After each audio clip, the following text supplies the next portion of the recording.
Hi friends, நாங்கள் இன்றைக்கி வாழை மீன் தான் வெட்டியிருக்கு. அதுதான் நாங்கள் இப்போ காமிக்கிறோம். வாங்க, வாழை மீனை வெட்டியாச்சு. வாழை மீன் இதான் வாழை மீன் ஆட்களே வெட்டியாச்சு. பார்த்துக்கோங்க, இதான் எடுக்கணும். எடுத்து க்ளீன் பண்ணிட்டோன்னா சம்மும் ரெடி ஆயிரும். உள்ளுக்குள்ளே அந்த இதெல்லாம் இருக்கும், லிவர்லாம் இருக்கும். இதுதான் எடுத்துடணும். எடுத்து இப்படி பொடிசாக அப்படி கட் பண்ணி இந்த மாதிரி தான் கட் பண்ணணும். நேராக கட் பண்ணக்கூடாது. என்ன கட் பண்ணி தண்ணி ஊற்றி வச்சிட்டோம்னா ஒரு நேரத்தில் கிளியர் ஆகிரும். அதுக்கப்புறம் மறுபடியும் நம்ம நல்லா கழுவி நல்லா மசாலா பொடி போட்டு கிளியர் பண்ணிட்டோம்னா நமக்கு சூப்பராக வாழை மீன், பொரிச்ச வாழை மீன் நமக்கு ரெடி ஆகிடும்.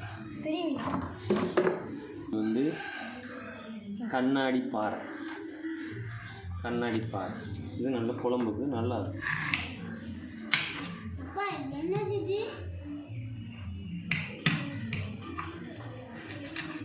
கண்ணாடி பாறை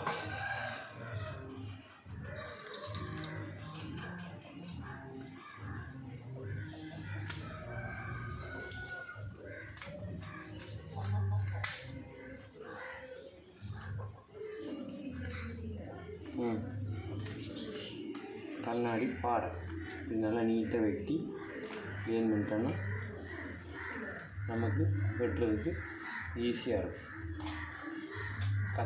பெரிய கத்தி இல்லாதனால சிசரை வச்சு பண்ணிகிட்ருக்கோம். சிசருக்கு வந்து பெரிய கத்தி இருந்தால் நமக்கு எந்த பிரச்சனையும் கிடையாது. நல்ல மணமாக க்ளீன் பண்ணிடலாம்.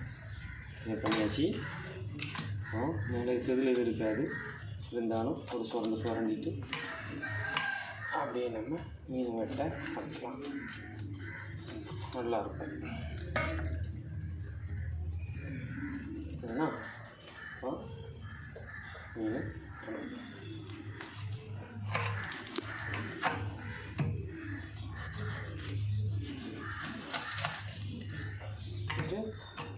இந்த மண்டையும் ரசம்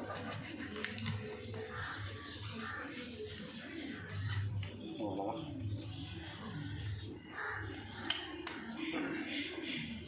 சொன்னால்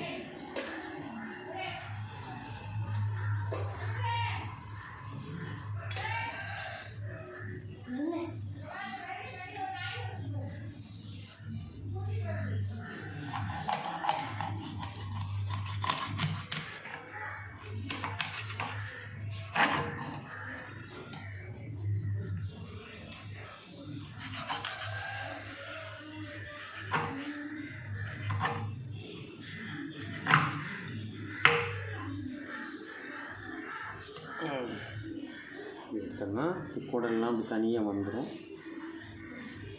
இருக்கட்டும். இந்த இருக்குது மீன். நல்ல பீஸாக கட் பண்ணோம்னா நமக்கு சூப்பராக பொரிக்கிறதுக்கான பீஸ் ரெடி ஆகிடும்.